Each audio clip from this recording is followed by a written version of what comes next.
आज डिप्रेशन हो रहा है। आज का दिन वो दिन था जिस दिन आप हार गए, और ये रात थोड़ी मुश्किल है। सपनों को पूरा करने की जिद कहीं पे घिरने संभलने लगी है। तो मेरी ये कहानी सुनिएगा।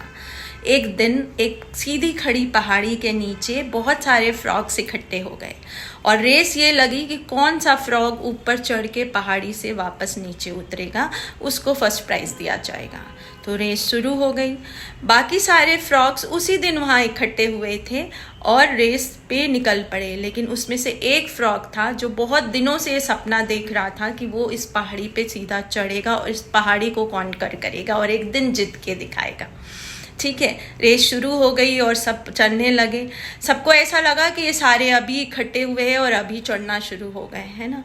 थोड़ी दूर ऊपर जाने पर नीचे खड़े फ्रॉग्स ने चिल्लाना शुरू कर दिया कि पहाड़ी बहुत खड़ी है और चोट लग जाएगी, तो आप लोग नीचे आ जाओ। तो कुछ फ्रॉग्स नीचे आ गए और बाकी के फ्रॉग्स ने हिम्मत नहीं हारने का डिसीजन लिया और ऊपर चढ़ते रहे।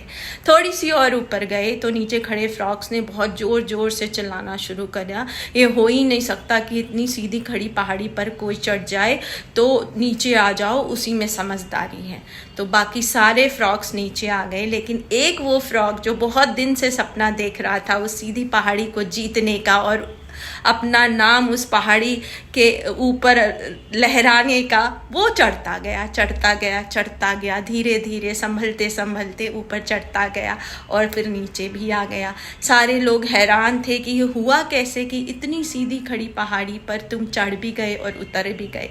तो उस फ्रॉग ने कहा कि मैं बहुत दिन से इस पहाड़ी पर चढ़ने के तैयारी कर रहा था और आज मुझे ये मौका मिला और मैं इस मौके को चूकना नहीं चाहता था। मौका एक ही बार मिलता है जीवन में मोस्टली, अगर किसी को दूसरा मौका मिल रहा है तो वो बहुत लकी है ना।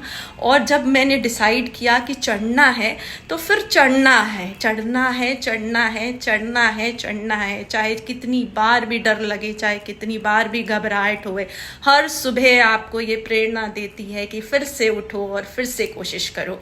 तो उम्मीद करती हूँ कि ये कहानी आपको मोटिवेट करने में हेल्पफुल हुई होगी और कल का सूर्योदय फिर से आप खड़े होंगे और अपनी लड़ाई को फिर से लड़ेंगे। बाय, सिया।